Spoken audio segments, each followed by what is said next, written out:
10 de noviembre de 1836, nació en Ayacucho el mariscal Andrés Avelino Cáceres Dorregaray, el militar que pasó a la historia por encabezar la resistencia peruana contra la ocupación chilena durante la Guerra del Pacífico. Repase junto a Eduardo Olinto Collantes la apasionante vida del llamado Brujo de los Andes en Peruanos del Bicentenario.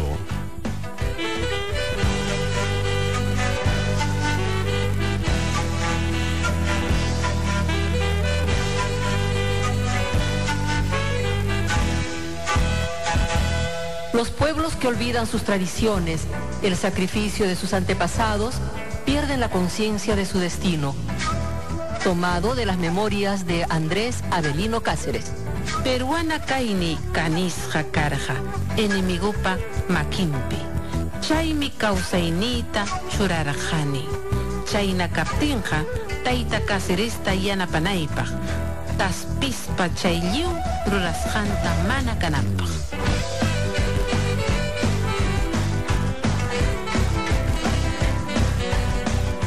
Bienvenidos a su programa especial. Hoy nos vamos a referir a un aspecto importante de nuestra historia y tiene que ver con uno de los personajes emblemáticos de la historia de nuestro país, sobre todo de la Guerra del Pacífico, que significó pues no solamente la pérdida de territorio, sino también una situación económica como nunca antes se vio en nuestra nación. Y en ella sobresale, por cierto, la imagen, la identidad, el liderazgo y el heroísmo de Andrés Avelino Cáceres, el mariscal, que fue posteriormente incluso nombrado de esta forma por el presidente Leguía y asumió ya en las postrimerías de su existencia incluso la dirección máxima de la nación. Pero ¿quién fue Andrés Avelino Cáceres? Vamos a nosotros a descubrir esta imagen de este mítico personaje que fue llamado también el Brujo de los Andes, con dos especialistas en la materia, el historiador Teodoro Hampe, así como también el general de división Pablo Correa Fallen. Vamos a conversar para conocer un poco de los antecedentes de este personaje legendario, por cierto, de la Guerra del Pacífico, con el historiador Teodoro Hampe, para conocer, por ejemplo, un aspecto que siempre ha generado controversia, Teodoro, y tiene que ver con la identidad misma de Andrés Avelino Cáceres. Algunos señalan de que no era necesariamente el nombre de él Avelino, sino que era Alfredo. ¿Cuáles son los registros históricos y la identidad precisa del héroe nacional? Sí, bueno, ante todo agradecer la invitación y la oportunidad de estar nuevamente con los oyentes de RPP. Bueno, el personaje es legendario, pero es real, ¿no es cierto? Es un personaje de carne y hueso, solo que el heroísmo, en fin, la entrega, el patriotismo que demostró Cáceres a lo largo de su vida, lo hacen pues figurar como una persona que está casi en un limbo, una situación sobrenatural. Sobre el tema del nombre exacto del personaje lo conversamos ahora mismo con el general de Correa, que sabe muchísimo del personaje, mucho más que yo, porque preside justamente la Legión de la Orden Mariscal Cáceres, y él comentaba de que no hay partida de nacimiento. Efectivamente, ¿no? En el año 1836, en que nace Cáceres, no existían registros civiles en el Perú. Eso es un invento, digamos, que es incluso posterior a la Guerra del Pacífico. Es decir, lo único que existía que eran partidas. La partida de nacimiento. O sea, la gente no se registraba como hoy día en los municipios o en la RENIEC para casarse civilmente, para registrar su nacimiento y la fecha de su defunción.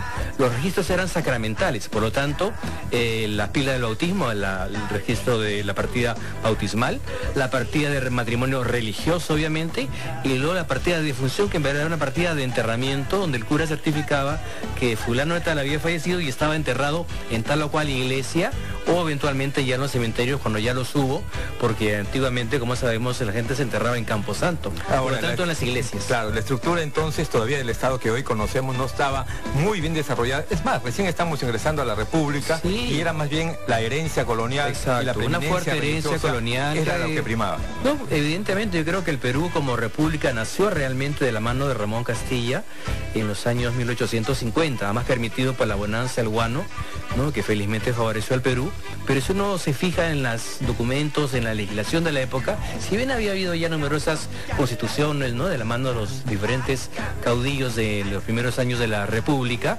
todavía persistían las leyes españolas. El primer Código Civil de la República es del año 1852. Ahora, y lo promulga Echenique. O sea que vivimos alegremente 30 años con la misma moneda, con las mismas costumbres, con las mismas leyes heredadas del virreinato.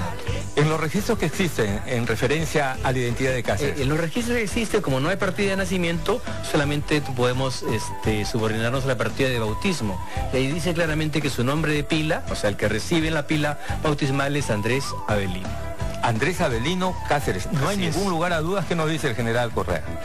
Bueno, efectivamente puede decirte partida de nacimiento por los datos que nos acaba de dar el doctor Hampe. Sin embargo, en Ancón, que es el lugar donde murió Andrés Avelino, ahí existe la partida de defunción. Ahí está consignado Andrés Avelino Cáceres Dorregaray. ¿De dónde viene esa confusión entonces de que era Alfredo y no Avelino? Ahorita le comento de dónde sale esa confusión. En una oportunidad los chilenos trataron de presionar a su madre, a doña Justa Dorregaray, para tratar de que manifieste dónde se encontraba el brujo de los Andes. Y doña Justa Dorregaray tuvo unas palabras muy hermosas que dicen así: si por ser la madre de Andrés Avelino me persiguen, en buena hora el sacrificio. ¿No? Entonces su misma madre testifica que él se llama Andrés Avelino Cáceres. Posteriormente, Cáceres tiene un hermano que es cura. Y poco se conoce de él, o casi nada, sí, ¿no? No se conoce mucho de él. Y ese cura se dirige al presidente Piérola y en una carta también le pone que es hermano del general Andrés Avelino Cáceres. Hay una escritora, Clorinda Mato de Turner, amiga muy cercana del mariscal. Clorinda Mato de Turner ha sido una escritora de polendas, ¿no? Cusqueña, sí. Ella, en la biografía que hace del mariscal, en una de sus partes dice: a las 3 de la tarde, 4 de la tarde del día 14 de noviembre, en el sagrario de Ayacucho, se bautizó al niño con el nombre Andrés Avelino Cáceres Dorregaray. Entonces no queda duda de que el mariscal se llamó Andrés Avelino. ¿De dónde sale el nombre de Andrés Alfredo? Hay dos teorías, dos versiones. La primera es de que dicen que sus subordinados, que los quería mucho el mariscal, creyeron que como su cumpleaños era el 14 de noviembre, el día de San Avelino, y él se firmaba Andresa, decía que se llamaba Andrés Avelino, ¿no? Y la otra es de que hay un historiador, doctor Hampe Leguía, su nombre no recuerdo. Guillermo Leguía. Guillermo Leguía. Sobrino del presidente de la República, sí. Ministro de Gobierno también del presidente de la República. Sí. Él, en una conversación que tuvo con una de las hijas de Cáceres, parece que ella le manifestó que su papá se llamaba Andrés Alfredo, pero pudo haber habido una confusión, porque don Antonio Moreno de Cáceres, que estaba encinta cuando se desarrolla la campaña de la Breña, pierde su bebé.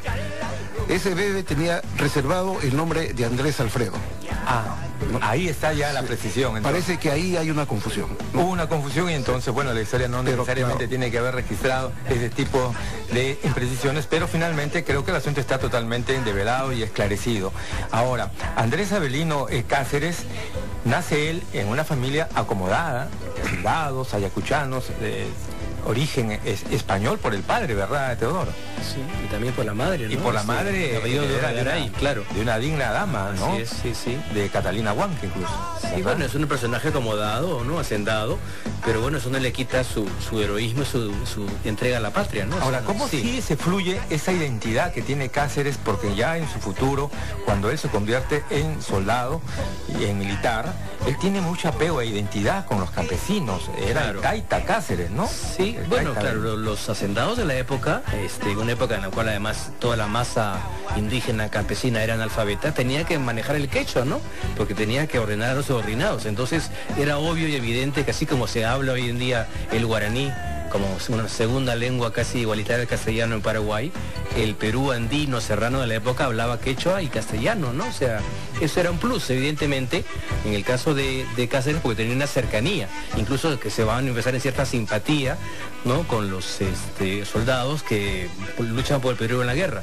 No así como el caso de otros militares de alta graduación que no tienen ese nivel de comunicación, esa facilidad de esa empatía, digamos, que tuvo él con la gente que le siguió. No, sobre esto hay un punto un poco ácido, digamos, pero creo que conviene decirlo ahora. Algunos historiadores que han revisado documentación en torno a la época del centenario de la guerra, o sea, ya por el año 1979, desempolvaron unos viejos documentos señalando cómo se vivió en la Sierra del Perú la circunstancia del conflicto de la Breña, ¿no es cierto? El enfrentamiento entre los patriotas de la resistencia peruana y el ejército invasor chileno. Dicen algunos de estos documentos de que la gente indígena no entendía muy bien la cuestión y que pensaban que era otra de las tantas guerras de caudillos como las que había habido en tiempos antecedentes, donde intervinieron o fueron llamados ellos a combatir por gente apellidada como Salaverry, Gamarra, era muy frecuente, Nieto. ¿no? Era frecuente. Información de pero el documento simpático, sí, y también doloroso, que conviene citar en ese contexto, es que dice que ellos testimonian de que era una lucha más entre caudillos y que no sabían bien por quién decidirse, si por el general Chile o por el general Perú. Eso es una cosa que, bueno, es dolorosa, pero marca esa falta de identidad nacional. Y le pongo todo, claro, también que no habían esquemas de comunicación como ahora, sí, ¿no? Claro, porque no había tampoco la facilidad de comunicacional, ¿no es cierto? Y estamos en un estado de información. Sí, bueno, complicado. Se hace un poco doloroso, totalmente, pero denota mucho de la situación que había. Y también por qué el Taita Cáceres se hace tan célebre y tan empático, digamos, ¿no?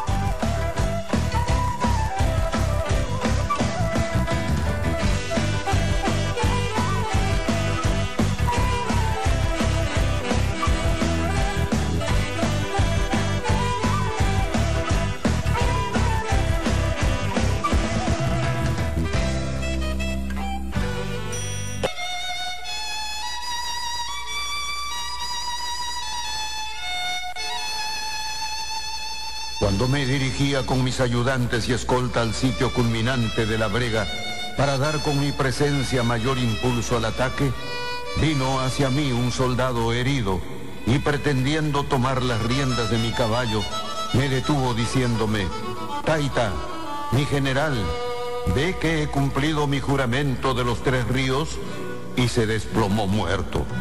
Esta escena de fidelidad y patriotismo me conmovió hondamente. El nombre de este soldado era Lorenzo Yupanqui del batallón Concepción número 7. Entre primos y hermanos, 14 miembros de esta noble familia murieron combatiendo como soldados obreñeros desde San Juan Miraflores hasta Huamachuco. De Memorias del Mariscal Cáceres.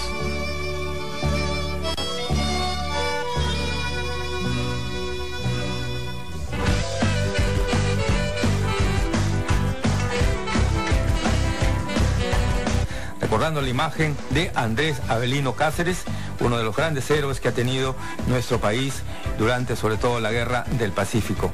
Pero luego que hemos conocido estos antecedentes breves, por cierto, haciendo la precisión sobre su real nombre, que es Andrés Avelino Cáceres y no Andrés Alfredo, como en algún momento llegó a equivocadamente deslizarse. Bueno, nosotros queríamos también tocar con ustedes, amigos, el tema del contexto en el cual se forma Cáceres, una república en formación, una identidad aún por definir en el ámbito de la peruanidad, pero ya luego el futuro Cáceres militar, líder en la resistencia peruana ante la invasión del ejército chileno en la Guerra del Pacífico, se posesiona él de una imagen muy atractiva, lo cual le genera grandes seguidores. ¿Cómo se formó Cáceres? ¿Cómo eran los antecedentes de Cáceres en ese contexto, que luego posteriormente lo llevó a ser un gran líder en el ámbito militar? General, disculpe. Bueno, Cáceres nace en una localidad que se llama Ocros, en Ayacucho, cerca de Huamanga, en una hacienda que regentaba su padre. Y ahí desde niño tiene un contacto muy frecuente con los nativos. Y aprende a compartir con ellos y hablar su idioma, lo que le da una gran ventaja sobre los otros militares de la época. Posteriormente, cuando él tenía 17 o 18 años, ve pasar por su pueblo a una columna de un batallón de infantería, que era el batallón de infantería número 3, que hasta ahora subsiste con el nombre de Batallón de Infantería Glorioso Ayacucho. Lo comandaba en ese tiempo el coronel Fermín del Castillo. Y Cáceres, tal vez imbuido de una vocación militar, se enrola en ese batallón. Andrés Castillo era él uno de los oficiales del mariscal Ramón Castilla. Claro, era uno de los oficiales del mariscal, uno de los batallones que comandaba el mariscal Castillo. Pero su familia quería otra profesión para él. Un destino distinto. Un destino distinto, ¿no? ¿Qué quería la familia para Cáceres? Se acordará, doctor Jampe, de que en esas épocas del inicio de la República, dos eran las profesiones resaltantes en nuestro país, ¿no? O ser cura o ser militar, ¿no? La familia quería que Cáceres sea cura, ¿no? Pero tal vez su vocación lo llevó desde los 17 años a ser militar, y enrolado en ese batallón de cadete comienza su carrera militar. Prácticamente al paso de esta legión, sí, él se suma a este grupo militar. Claro, se suma, se enrola. Deja la casa paterna. Sí, deja la casa paterna. Bueno, y la vocación de Cáceres de militar lo hace ser a él un oficial de cuartel, estrictamente de cuartel. Y por esa empatía que nos ha dicho el doctor Jampe, tiene mucha acercamiento no solamente con su tropa, sino con sus oficiales, que era muy difícil de obtener en esas épocas, porque casi todos los militares eran caudillos. Cada uno de ellos tenía un ejército propio, ¿no? Cáceres, sobresalir en ese escenario, claro, no era nada fácil. Cáceres cumple con los reglamentos militares y se gana el aprecio no solamente de la tropa, sino también de sus subordinados, ¿no? ¿Durante cuánto tiempo Cáceres se mantiene en esa circunstancia, en esa incorporación de este batallón, de este ejército particular de pronto de Castilla? Él se dirige, después que se enrola, se dirige había guerra con el Ecuador, va a combatir en Ecuador, en Colombia, y tiene una actuación notable en Arequipa. Se había sublevado el general Vivanco, creo, sí, y el mariscal Castilla va a combatirlo. Y en el combate el futuro mariscal cae gravemente herido. Va a verlo el mariscal Castilla y le da unas palabras premonitorias.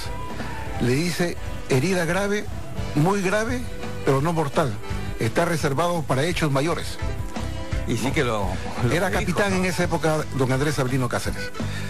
De ahí el propio mariscal lo envía a Francia para recuperarse, porque pierde un ojo, el ojo izquierdo lo pierde. Y ahí es donde le llaman el tuerto. El tuerto Cáceres, claro. Está en Francia recuperándose, regresa acá, es ascendido a mayor y participa en la batalla, en el combate del 2 de mayo. Muy pocos saben eso, que dirigió una fortaleza que hizo frente a la escuadra española. Después tiene serias discrepancias con el presidente de turno y él sale de baja, se dirige a Ayacucho, a sus tierras, y posteriormente regresa nuevamente al ejército. El presidente de la República en ese entonces, Mariano Ignacio Prado, lo envía al Cusco, y del Cusco se viene para enfrentar a Chile en la Guerra del Pacífico. Ahora, Teodoro, en el caso de Cáceres militar, Cáceres un joven que su familia quería que sea cura, se enrola él a las huestes de Castilla y empieza toda una carrera militar en ascenso, donde se gana prácticamente sus medallas en el campo. ¿Cómo así conoce Cáceres a quien fue su esposa, Antonia Moreno Leiva? Sí, pero sí, enseguida, pero antes de eso, un poco al hilo de lo que manifiesta el general Correa, yo creo que no solamente la parte militar, ¿no? O sea, se ve incluso por la propia trayectoria que él es militar y político, es un militar de aquellos de la época que estaban pues muy imbuidos de la política peruana, porque además en aquel entonces y hasta 1872 no tuvimos presidentes civiles en el Perú, de manera que todos aquellos que estaban de una u otra manera enrolados en los conflictos de poder eran militares. Por eso ha recordado muy bien el general Correa la guerra civil o la revolución que hizo Vivanco contra Castilla el año 1858. Muchos jóvenes liberales se opusieron a Castilla en ese momento, pero fue leal a él Cáceres, y como se ha dicho, una batalla combatiendo en Arequipa, perdió la visión de un ojo. Pero luego se ve que también está en todo el desenvolvimiento político de la época, se opone al presidente Prado luego del combate el 2 de mayo, y eventualmente va a ser prefecto del departamento del Cusco. ¿Nombrado por? Nombrado por Pardo justamente en los años 70, ya previos al conflicto con Chile. De manera que su trayectoria es también política, ¿no? Y no es una cosa que es un político improvisado que de pronto después de la guerra y por ser un héroe nacional es llamado incluso a la presidencia de la República. Lo que yo lo veo ya muy imbuido de toda la dinámica y todos los pleitos y conflictos entre caudillos, que era además los conflictos entre los políticos de la época. Bueno, no solamente era entonces una actuación y un aprendizaje simultáneo en el campo militar, sino también en el campo político, siempre, ¿no? Militar y político creo que toda su vida, que no se podía desligar en ese momento lo uno del otro. Era cosa muy... Quisiera contar un poquito lo que dice el doctor Hampe. En la Orden de la Legión Mariscal Cáceres el año pasado editó un libro, Cáceres, prefecto del Cusco. Así es. Que se lo entregué a usted. Y de la lectura de ese libro, Cáceres, prefecto del Cusco, que nos muestra una serie de decretos que da Cáceres como prefecto, notamos una cosa, que Cáceres político es el precursor de la inclusión social. ¿Cómo así? ¿Cuáles son los gestos que hacen de Cáceres ese precursor? ¿Cómo se llama? El apoyo, la ayuda que daban los indígenas, nos hacen ver de un Cáceres muy humano y precursor pues de eso que está tan en boga hoy día, de que es la inclusión social, ¿no? ¿Y hay un gesto en sí en particular que lo pinta, que grafica este escenario, este aspecto sustantivo? Sí, él tiene una serie de decretos que favorecen a la población indígena, ¿no? Llama la atención a los jueces por los abusos, llama la atención a las autoridades por los abusos, los exhorta a tratar mejor al indígena, y una serie de hechos que nos dan esta figura, pues, ¿no? Ahora, cuando llega ya la guerra del Pacífico, la declaratoria de guerra de Perú, de Chile a Perú, ¿dónde se encontraba Andrés Avelino Cáceres? ¿Qué funciones desempeñaba en ese momento? Bueno, Cáceres prácticamente andaba saliendo de su desempeño como prefecto del Cusco, que justamente termina el año previo, el año de 1878. Justamente pensaba ahorita que escuchaba al general Correa manifestar ese sentido de inclusión social, ¿no? Qué interesante. Él es un gamonal, ¿no? Digamos, utilizando las palabras de aquel entonces, claro. Un hacendado, un gamonal de la sierra, pero un gamonal indigenista, ¿no? Que parecería contradictorio, pero no lo es, en el fondo no lo es, porque uno puede tener sensibilidad social y manifestar eso una serie de decretos. Cuyo padre firmó el acta de la independencia también, ¿no? Su papá de Cáceres firmó el acta de la independencia. Sí, bueno, claro. Bueno, era gente notable, pues, de la época, ¿no? Era gente notable, pero yo digo, parecería contradictorio eso del gamonal indigenista, pero en el fondo no tiene por qué serlo, ¿no? No tiene por qué oponerse a lo otro.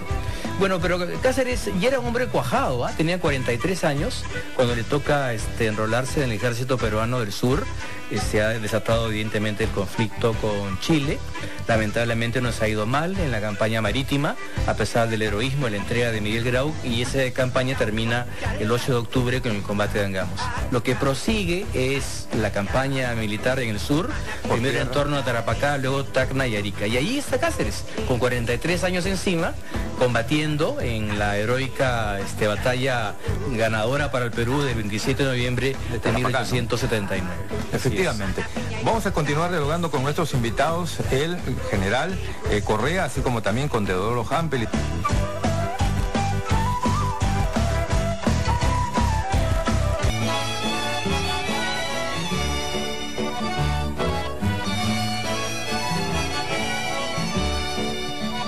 Un viva prolongado resonó en las filas del Tarma, que con su general a la cabeza se lanzó a la pelea cuando ya el heroísmo era el único escudo de nuestros destrozados batallones. Sangriento fue el combate del Tarma, que hecho pedazos en una lucha desigual, vio al caudillo sereno y valeroso en medio de la caballería enemiga abrirse paso, revólver en mano. Eran las 12 en punto del día 10 de julio de 1883. La derrota se había declarado. Los cazadores chilenos del teniente Yavaca lo reconocieron lanzándose tras él, pero entre ellos se interpuso una muralla de veteranos breñeros que rindieron la vida en aras de su general. Bien sabían que lo mejor de ellos estaba representado en aquel héroe a quien llamaban Taita. Abelardo Gamarra, el tunante.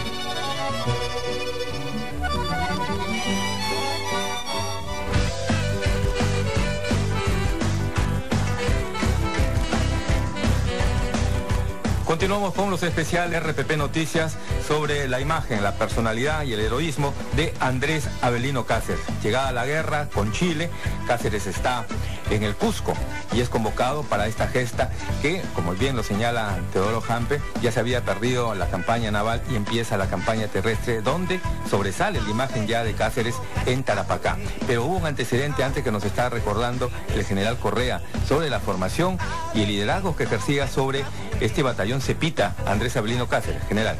Sí, efectivamente. Cáceres, cuando se desempeña como prefecto del Cusco, él es el encargado de instruir, entrenar y formar a ese batallón de infantería, el Cepita. Batallón que hasta ahora subsiste en Cajamarca con el número, con el 7, batallón de infantería número 7 Cepita. Bueno, ese batallón fue famoso. Fue el batallón que más lauros le ha dado al ejército. ¿No? Cáceres combatió durante toda la campaña del sur con el batallón Cepita, ya sea comandado... ¿Conformado por cuántos hombres?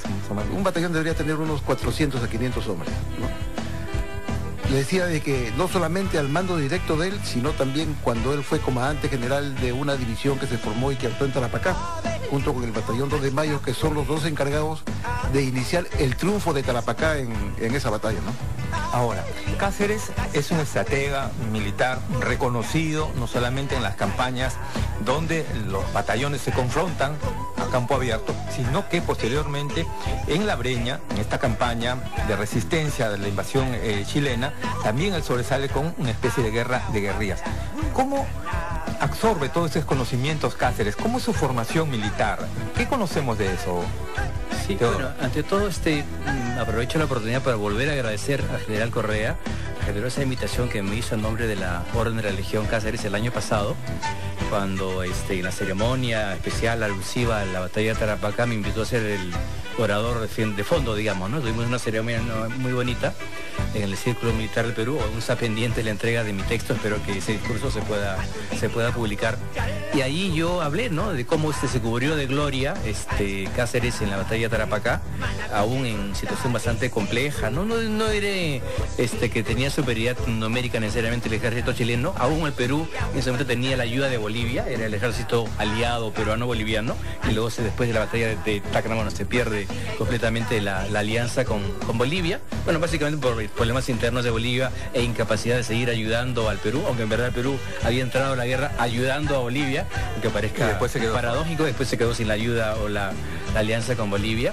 Pero el hecho es de que la guerra que se plantea en la sierra a partir de Chosica, o sea, prácticamente las semanas siguientes a la pérdida de Lima, que es enero del año 1881, es una guerra distinta, ¿no es cierto? Es una guerra que se libra en las quebradas andinas, un territorio que Cáceres conocía muy bien desde su infancia y donde él se sentía fuerte, no solamente porque conocía la geografía peculiar de esa zona, sino porque se sentía muy protegido o amparado en esa masa indígena que él conocía bien y sabía que los chilenos no tenían esa preparación particular para ese territorio.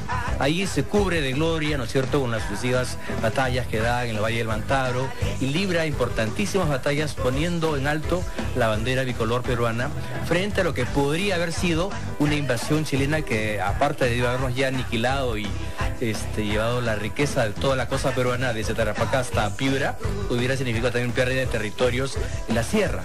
Eso felizmente no se dio por la férrea resistencia que llevó a cabo Cáceres. Hablamos de la formación de Cáceres. ¿Qué referencias tenemos? Porque se conoce que él de alguna manera estuvo como un agregado militar, me parece, en Francia. Bueno, sí, Cáceres de forma... en esas épocas las escuelas militares eran muy escasas. No había una formación profesional íntegra. Y los oficiales se formaban en los batallones, en los cuarteles, y daban su examen de eficiencia en las batallas. Y las batallas ascendían. Cáceres se formó así. Fue hombre de cuartel y de batalla, ¿no? Después de la guerra y de su presidencia, él es enviado a Europa como embajador plenipotenciario del Perú. Y ahí hay una anécdota que es interesante recordarla, cuando él está en Europa, va a visitar al Kaiser Guillermo II, el iniciador de la Primera Guerra Mundial, y lo recibe el Kaiser y le dice que quería estrechar la mano del vencedor de Tarapacá. Es decir, su fama había traspasado los umbrales de las fronteras nacionales, ¿no? Ya era internacional Cáceres.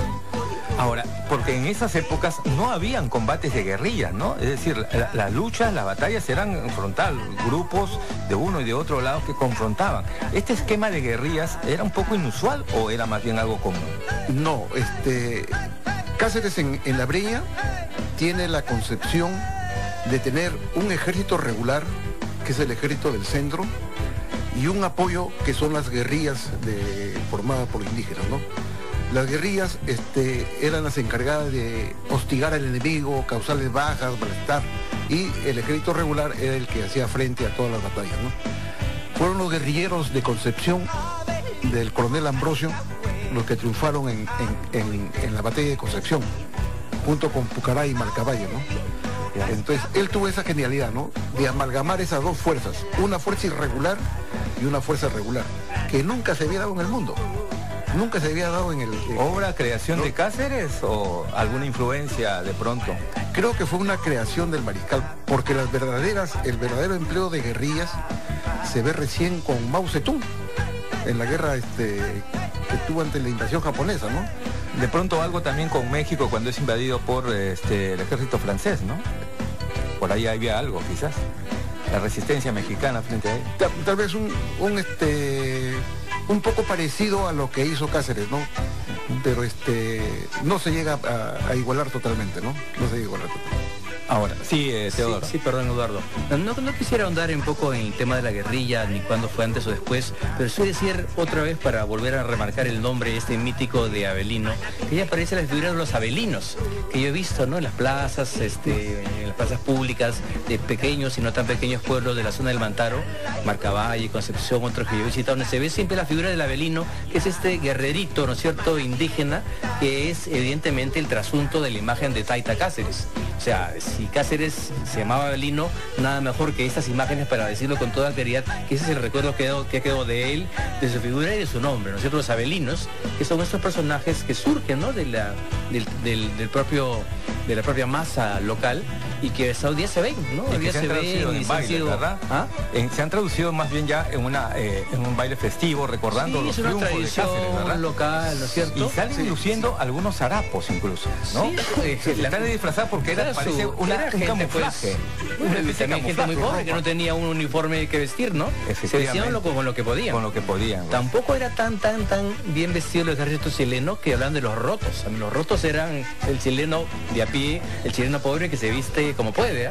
O sea que no eran tan difíciles o tan distintas las situaciones entre un lado y el otro. Ahora, el curso de la guerra pudo haber sido diferente, a no ser por las diferencias que existían entre Cáceres y Pierola, que en ese momento se había elegido como presidente, no sé, o dictador del Perú, ¿verdad?, en plena guerra con Chile. Cáceres se dice, y lo consigna así la historia, que en algún momento le ofreció un tipo de defensa a Lima cuando ya se había perdido la campaña del sur, pero que hubo diferencias ahí con Pierola, que parece que prefirió otro esquema. ¿Cómo es ese pasaje, General Correa? Bueno, Nicolás de Pierola y Villena, al tomar de facto el gobierno nacional, crea muchos problemas y muchos sinsabores al desarrollo de la guerra. Cáceres llega a Lima y lo primero que hace el dictador es enviar al mariscal, en esa época era coronel todavía, para que haya una vigilancia de Ancón. Cuando el mismo Cáceres, oficial de profesión, le había dicho de que los chilenos posiblemente podían desembarcar por Pisco, como así fue. No le hizo caso Pierola y lo mandó a Ancón. ¿Y por qué razón tomaba esas decisiones Pierola? ¿No escuchaba a los militares? Seguramente. También tenía un ministro de guerra que tampoco era militar, era don Miguel Iglesias. ¿No? Don Miguel Iglesias, y un personaje, ¿no? Bueno, no solamente hizo eso, sino que a los oficiales de carrera los destituyó de sus cargos. Los oficiales de carrera formaron un batallón en la defensa de Lima, que se llamó la Columna de Honor. Ninguno de ellos sobrevivió al embate chileno. Entonces, la línea defensiva que la hizo en una mala posición. según don Felipe Paz Soldán, en su libro Historia de la Guerra del Pacífico, dice que mejor hubiese sido colocar la línea defensiva en la cortadura del río Lurín. Y militarmente eso hubiese sido un acierto, porque la cortadura del río Lurín, además de ser un obstáculo para el avance de los chilenos, le negaba a ellos todos los abastecimientos que existían en el Valle del Lurín, y que ahí se inventaron los chilenos más o menos como un mes. Entonces, muchos errores. Crasos errores, realmente. Sí, y eso tendría que ver con las diferencias que ya existían entre ambos caudillos, ¿no? Un caudillo y un líder militar. Bueno, es complicada la situación. Hablemoslo, digamos, de manera clara y exacta, ¿no? Todo se retrotrae a diciembre del año 1879, cuando el presidente legítimamente elegido, el general Marinero Ignacio Prado, sale al Perú. No diré que huye al Perú, pero sale al Perú con una licencia de que le da al Congreso. Dice que para comprar armas en Europa y regresar y continuar la guerra con Chile, ¿no? Aunque dejando desguarnecido al país en una situación absolutamente de emergencia y muy grave. De pronto no era lo más apropiado. No era el momento más apropiado, evidentemente, pero él sabrá por qué razones hizo eso. Hizo lo que hizo, ya no se le puede juzgar más, hay mucha polémica, no quiero entrar en eso. Luego viene la presidencia corta de su vicepresidente Luis Lapuerta, encargado del mando, y ahí surge el caudillaje de Pierola, que es un civil, que no era la primera vez que ya intentaba llegar al poder y que llega a ser nombrado dictador del Perú, ¿no? O director supremo de la guerra, aunque, como se ha dicho, con falta de preparación militar. Luego viene lo que viene, que es la campaña de Lima, en la pérdida de la ciudad capital, tan dolorosa para nosotros, sobre todo por nuestros antepasados, ver como el 18 de enero de 1881, fecha de la fundación de la ciudad, estaba la bandera chilena izada a tope. Y ahí vienen los diferentes caudillos que se van a enfrentar en el Perú. En el sur está Lizardo Montero en Arequipa, en el centro está Cáceres en la campaña de la Breña, y en el norte está Iglesias, que se impone en Cajamarca. El Perú en plena guerra y desunido. Así es. Cada uno con su grupo, cada uno con su ideario.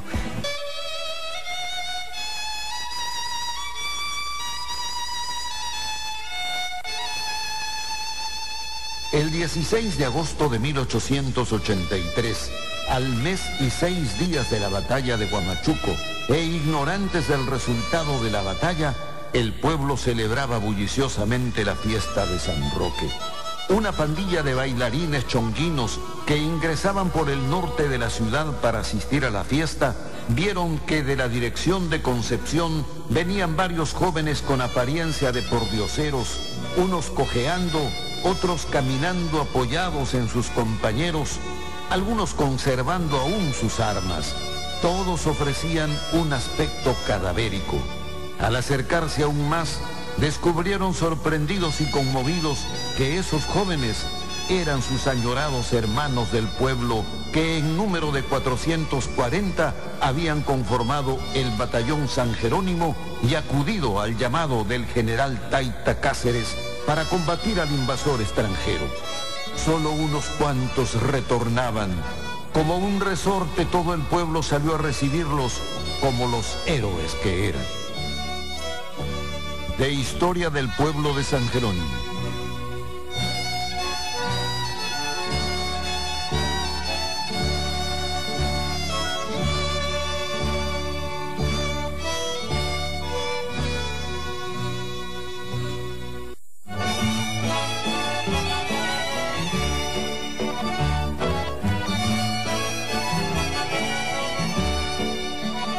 Los pueblos que olvidan sus tradiciones, el sacrificio de sus antepasados, pierden la conciencia de su destino, tomado de las memorias de Andrés Avelino Cáceres. Peruana kaini kanisqa karqa, enemigupa makimpi. Chaymi kawsayniyta churarqani. Chayna kaptinqa Tayta Cáceresta yanapanaypaq. Taspispa chay lliw rurasqanta mana kananpaq.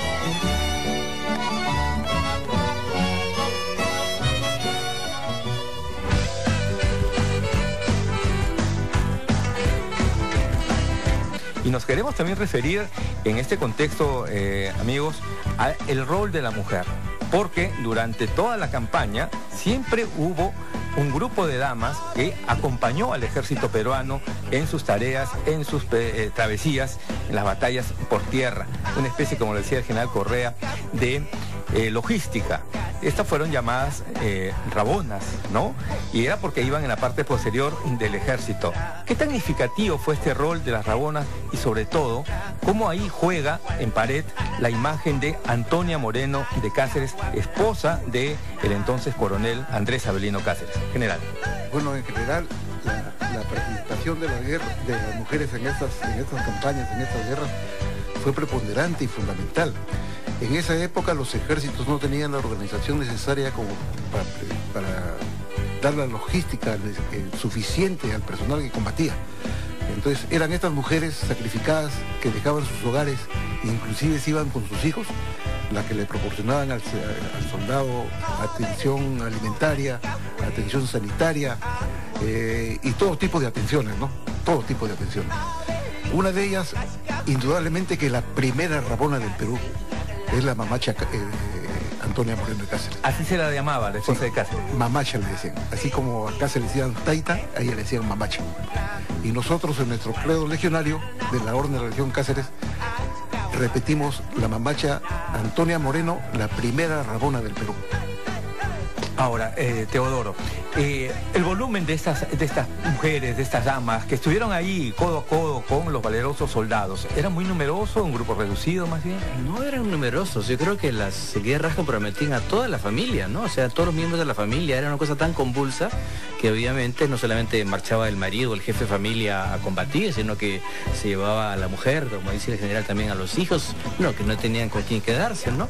Pero eso no es solamente un tema que surgiese en la guerra con Chile, ya en la época de las guerras de la independencia también la mujer ha participado, aunque siempre ese papel lamentablemente anónimo, un poco relegado, propio de aquellos tiempos en que, como a veces se dice, la mujer existía pero no tenía voz, estaba fónica, estaba ahí un poco invisible, pero si uno hurga un poquito en la fuente de la historia, sabe que había ese contingente femenino muy importante, porque era pues la que daba la alimentación, ¿no? Sino quién iba a alimentar a las tropas, quién iba a coser los vestidos o los trajes que se rompían, o quién iba a curar los heridos, entonces su presencia era fundamental.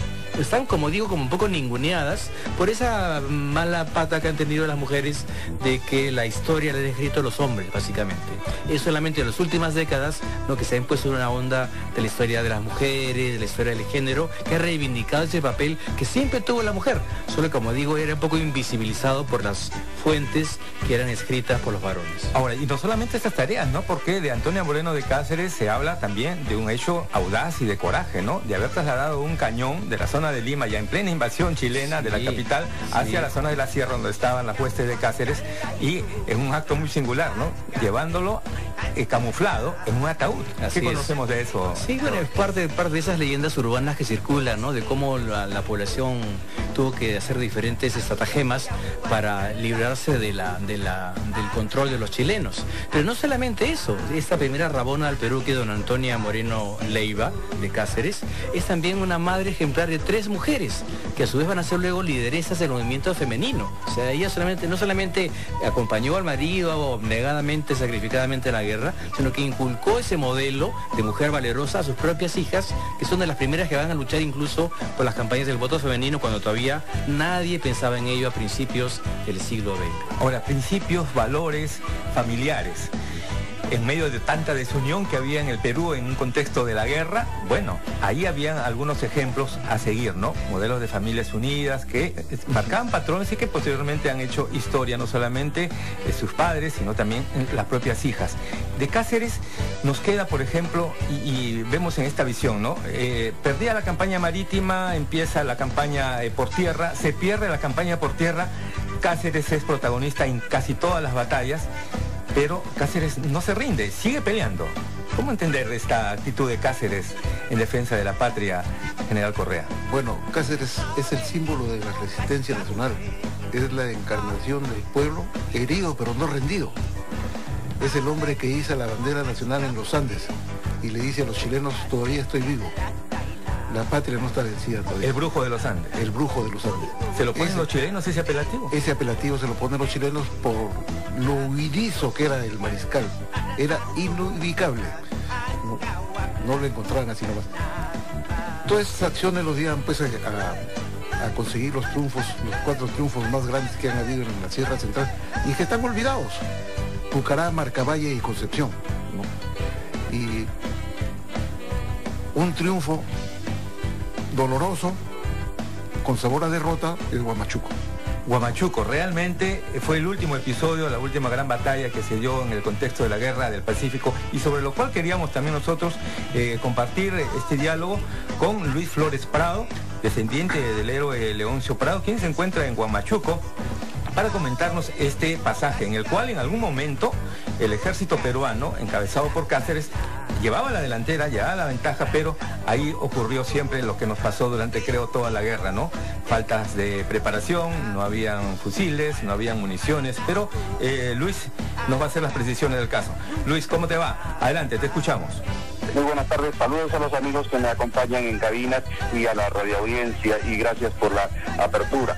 Sí, en la batalla de Huamachuco hay que hacer mención de que hay un contexto que muy poco se ha difundido, y historiadores chilenos lo hacen mención, que el día 9, precisamente el general mencionó, se conmemoraba el día 9 de julio de 1883, se conmemoraba un año de la batalla de Concepción. Y en el lado peruano, en Huamachuco, en el lado peruano del ejército de Cáceres había una conmemoración, una celebración.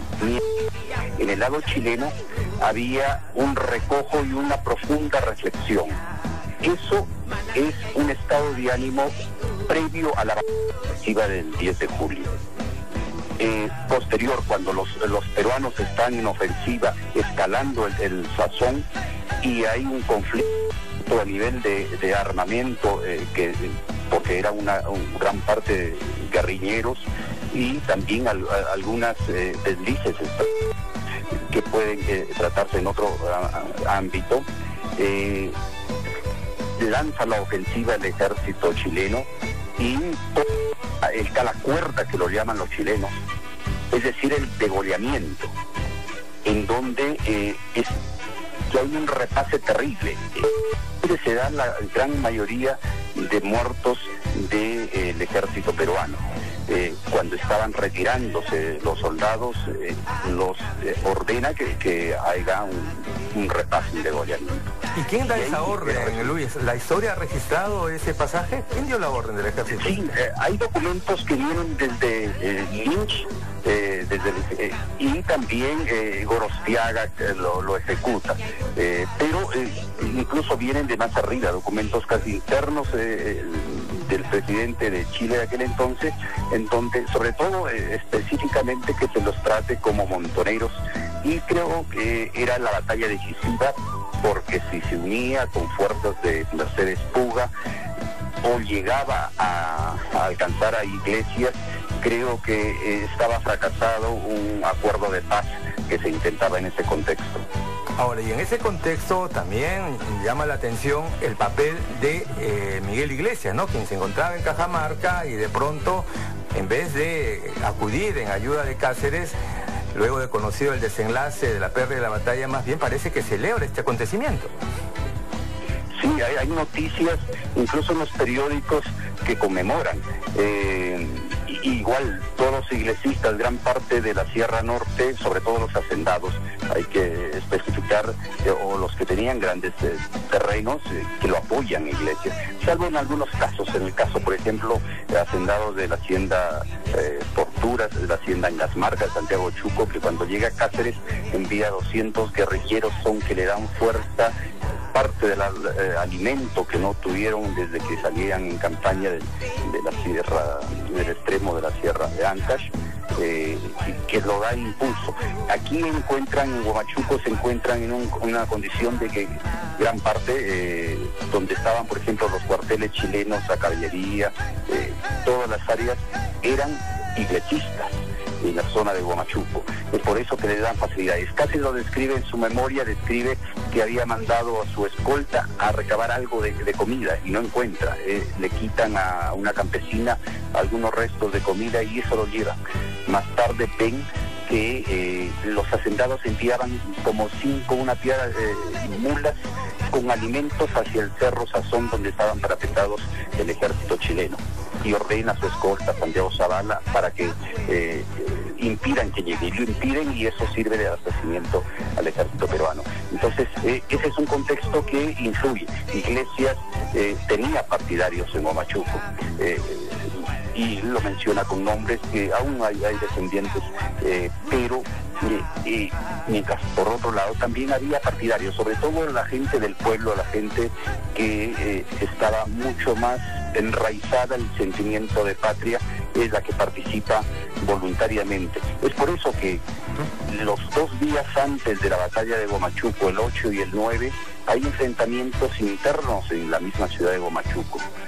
Los historiadores chilenos después narran también cuando termina la batalla de Huamachuco, también ocurre un abuso no solamente a los caceristas que apoyaron a los huamachuquinos, caceristas que apoyaron al ejército de Cáceres, sino también se van contra todo, contra los iglesistas. Bueno, son las atrocidades de la guerra, y esto es realmente uno de los episodios también más trágicos que ahí está graficado en algunas pinturas que dan cuenta de lo que se conoció como el repaso. Te agradecemos mucho por esa participación, Luis Flores Prado. Yo quería concluir con la imagen de la madre de Santiago Zavala Galarreta. Es un huamachuquino que muere en la batalla de Huamachuco. Él baja, vivía en Huamachuco su madre, él baja de las estribaciones en la noche previa a la batalla y habla con su madre, deja enkerpí la espada. Al día siguiente participa en la batalla con un sombrero alón huamachuquino, y en la noche su madre está buscándolo en el campo de batalla, recogiendo, dando vuelta a los 1.300 muertos, ubicándolo a su hijo en la calzada.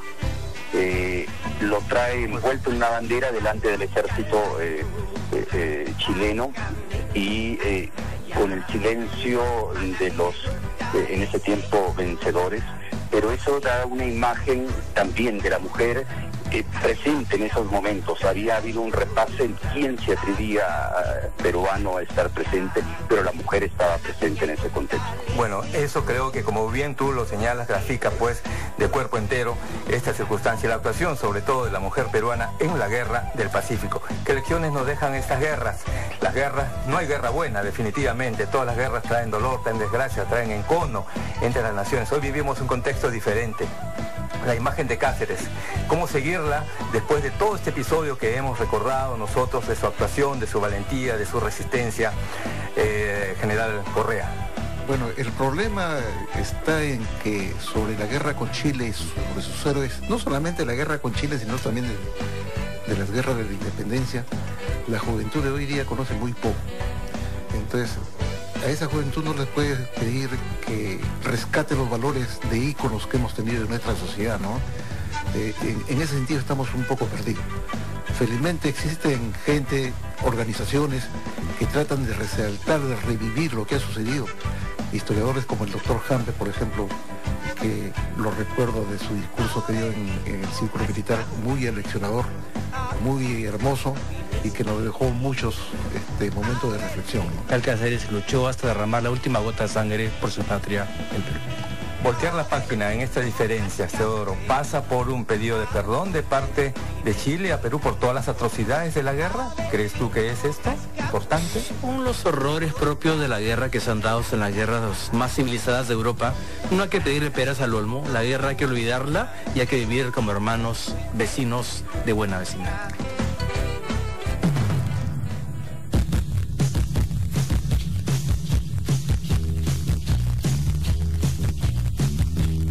El nombre de Antonia Moreno de Cáceres empieza a mencionarse tras las desgracias jornadas de San Juan y Miraflores, buscando por las calles de Lima a su esposo, quien permanecía oculto para evitar a los chilenos que querían cobrar venganza por la humillante derrota en Tarapacá.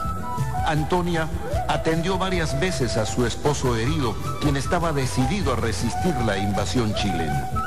Antonia comprendió que no podía permanecer al margen de la lucha emprendida por su heroico compañero al otro lado de la cordillera. Aunque consciente de los riesgos de su decisión, optó por tomar parte activa en la resistencia, no obstante entender que al hacerlo ponía en peligro a toda su familia.